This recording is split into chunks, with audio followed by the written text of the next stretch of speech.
Assalamualaikum warahmatullahi wabarakatuh. Bismillahirrahmanirrahim. Alhamdulillahirabbil alamin. Wa bihi nasta'inu ala umuri dunya waddin. Assalatu wassalamu ala asyrafil anbiya'i wal mursalin Sayyidina Muhammadin wa ala alihi wa ashabihi ajma'in, amma ba'du. Adik-adik santri yang saya banggakan dan saya cintai, kita masih tetap dalam kajian Ta'limul Afkar Ramadan, edisi khusus Ramadan.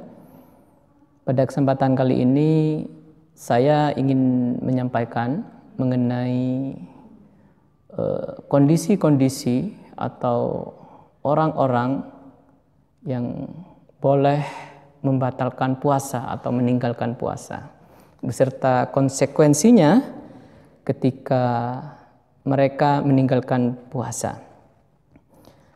Baiklah, kita mulai dulu dari puasa itu apa gitu ya. Jadi saya biar nanti logis dan sistematis, saya ingin menyampaikan bahwa puasa itu secara bahasa adalah menahan. Di situ dalam bahasa Arab secara kebahasaan itu ada as-siyam ya, ada as-saum, ada al-imsak misalnya. Itu artinya sama-sama menahan. Nah, ini taraduf atau maradif ya. Dalam kaidah lughah itu seperti itu. Jadi bermacam-macam ungkapan tapi maknanya sama. Hukum dari berpuasa ini wajib. Dalilnya jelas dalam Al-Quran dan hadis. Terus berpuasa itu ialah ya, isinya di situ menahan diri dari tidak makan, tidak minum, dan tidak berhubungan seksual dan muntah secara sengaja dari terbitnya fajar, yakni masuknya waktu sholat subuh gitu ya, sampai terbenamnya matahari, yakni masuknya sholat maghrib. Nah, ketika kita menahan diri untuk tidak melakukan hal-hal itu dalam durasi waktu yang sedemikian rupa itu, maka ada beberapa hal yang harus kita lihat. Pertama adalah kondisi objektif alam.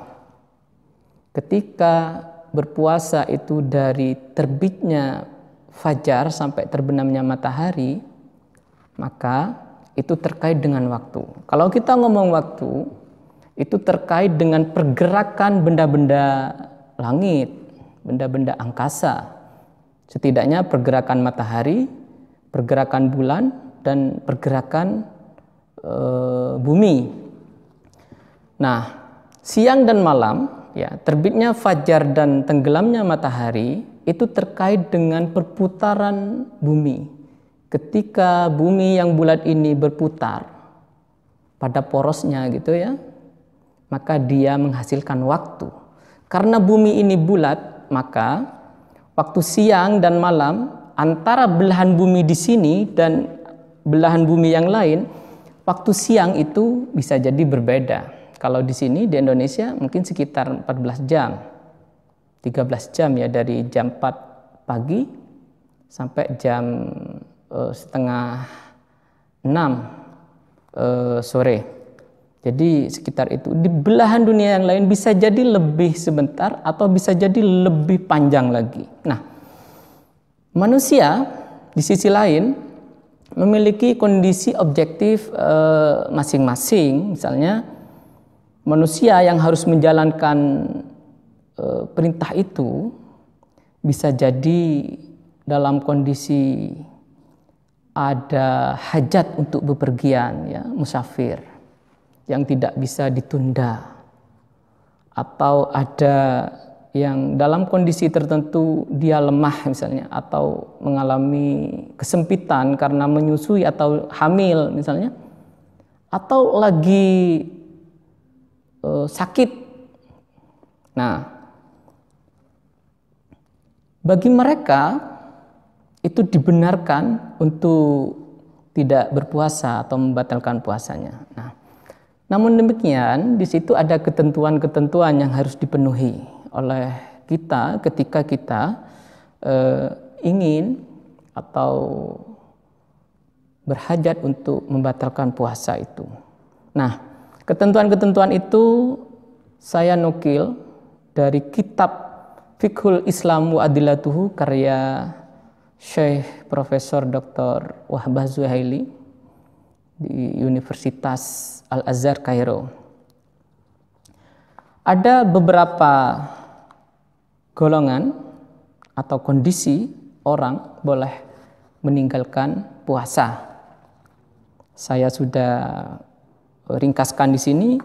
Yang pertama adalah musafir, orang yang melakukan perjalanan. Ini yang kedua itu orang sakit. Yang ketiga hamil dan menyusui. Terus yang keempat manula atau orang yang usia lanjut. Selanjutnya yang kelima ialah orang yang lapar dan haus yang luar biasa, ya. Terus yang keenam mendapatkan tekanan atau pemaksaan. Ketujuh pekerja berat.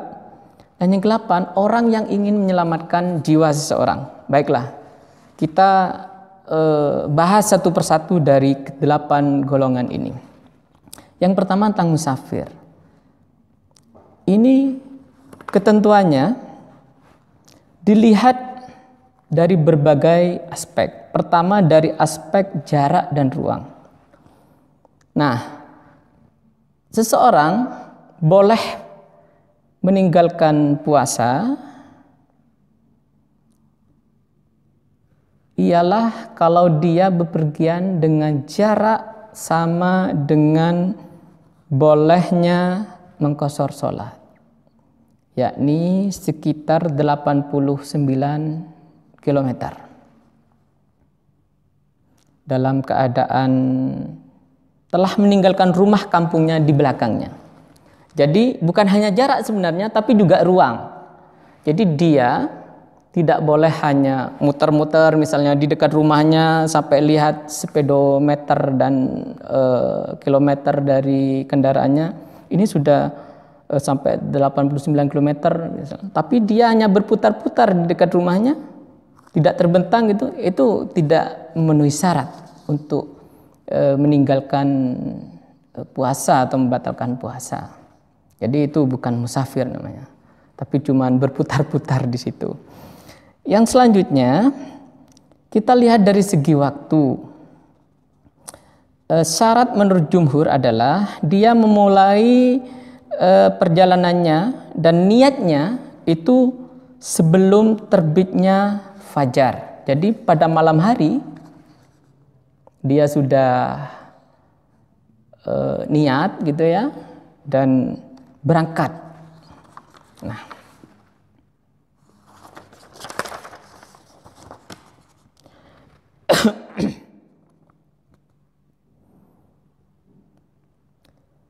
dan itu para jumhur, yakni mazhab Hanafi, Maliki dan Syafi'i, itu memerlukan niat pada sebelum fajar dan melaksanakan berangkat ketika sebelum fajar itu. Nah, Hambali juga menyatakan itu. Cuman mazhab Hambali mengatakan bahwa boleh kita berniat pada setelah terbitnya fajar. Bahkan setelah sholat duhur boleh ketika itu diperlukan. Ya, jadi itu menurut mazhab Hambali. Kalau menurut mazhab yang lain itu harus sebelum fajar gitu ya. Yang selanjutnya mengenai jarak dan ruang itu, 98 km itu disepakati oleh para ulama setidaknya 4 mazhab itu, bahwa paling sedikitnya itu. Dan tidak boleh melingkar, tidak boleh berputar, itu disepakati oleh para imam mazhab itu. Ya, jadi jumhur ulama sepakat bahwa tidak boleh kita hanya berputar-putar di satu tempat untuk mendapatkan jarak 98 km itu. Nah, selanjutnya kita lihat dari segi tujuan perjalanannya itu. Jadi menurut jumhur, ya, menurut ulama Maliki, Syafi'i dan Hambali, perjalanan yang kita tunaikan itu adalah perjalanan yang sifatnya setidaknya mubah. Tidak boleh perjalanannya itu adalah perjalanan dalam bermaksiat kepada Allah Subhanahu wa taala. Tapi ya, mazhab Hanafi ya, di sini tidak mensyaratkan ini.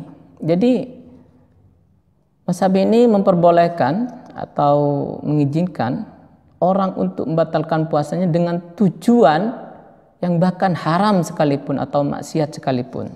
Nah, ini mazhab Hanafi. Terus selanjutnya kita lihat dari sisi atau sudut pandang kebiasaan. Bagaimana dengan supir misalnya ya, yang setiap hari sudah terbiasa, atau pilot ya, menempuh jarak yang sejauh itu? Apakah boleh ya? Jadi yang memperbolehkan di sini cuma Imam Syafi'i.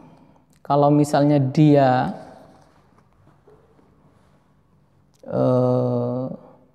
memang sudah pekerjaannya adalah supir dan itu sudah biasa, tidak membuat mudarat pada dirinya, ya itu tidak boleh membatalkan puasa, karena itu adalah pekerjaan sehari-hari yang sudah biasa, tidak memberikan mudarat. Tapi menurut Imam Syafi'i, kalau pekerjaan itu kemudian dapat mengganggu kesehatannya dan kalau dia berpuasa itu akan terancam jiwanya misalnya ya, ada penyakit yang menyertainya, maka dia boleh meninggalkan puasa itu. Nah, apa konsekuensinya bagi orang yang meninggalkan puasa karena perjalanan ini? Konsekuensinya adalah hanya mengqadha puasa yang ditinggalkan dengan jumlah hari yang ditinggalkannya. Dia tidak wajib membayar fidyah. Nah, adik-adik santri yang saya cintai, itu bagian pertama.